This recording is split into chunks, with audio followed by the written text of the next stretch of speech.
இன்றைக்கி நம்ம குயிக்காக இட்லி சாம்பார் எப்படி வைக்கலான்னா சிம்பிளாக துவரம்பருப்பு 3 கத்திரிக்காய் ஒரு தக்காளி ஒரு வெங்காயம் போட்டு நல்லா ஒரு 5 விசில் வச்சு இட்லி சாம்பார் வைக்க போகிறோம். வாங்க பார்க்கலாம்.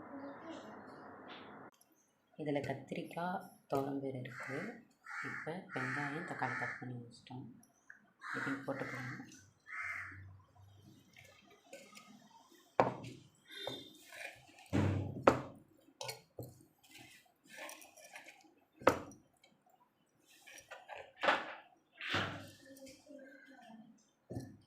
பூண்டு போட்டுக்கலாம். இப்போ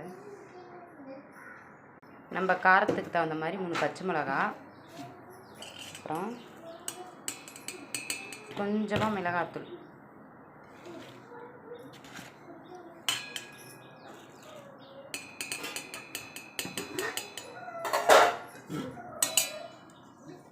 தேவையான அளவு உப்பு போட்டுக்கலாம். இப்போ இதில் தண்ணி ஊற்றி நம்ம விசில் வைக்க போகிறோம்.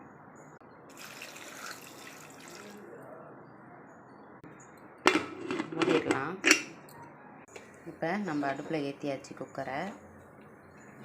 இப்போ இது வந்து நல்லா 5 விசில் விட்டு நல்லா குழஞ்சி கத்திரிக்காய் வெங்காயம் தக்காளி எல்லாம் நல்லா குழையிற அளவுக்கு ஒரு 5 விசில் விட்டு அதுக்கப்புறம் இறக்கி நம்ம தாளிக்க போகிறோம். இட்லி தோசைக்கு சூப்பராக இருக்கும்.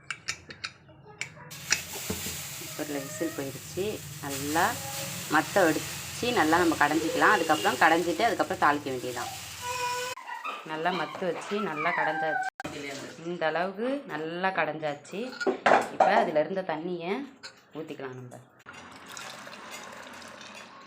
அதுலேருந்து தண்ணியை ஊற்றிக்க வேண்டியதான். தாளிப்புக்கு வானல் வச்சாச்சு. இப்போ எண்ணெய் ஊற்றிக்கலாம்.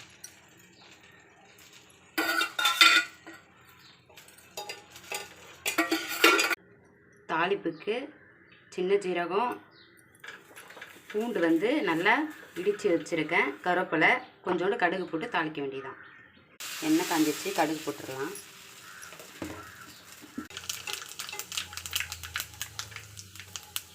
பூண்டையும் சேர்த்துக்கலாம்.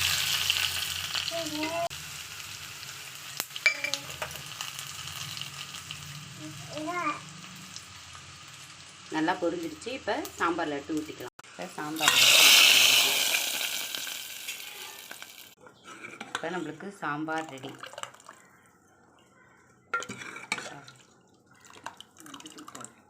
நான் மஞ்சத்தூள் போட மறந்துட்டேன். நீங்கள் மஞ்சத்தூள் போட்டுக்கோங்க, அப்போ தான் நல்லா கலர் கிடைக்கும். தோசை சாம்பார் ரெடி. நம்ம சாப்பிட்லாம் வாங்க.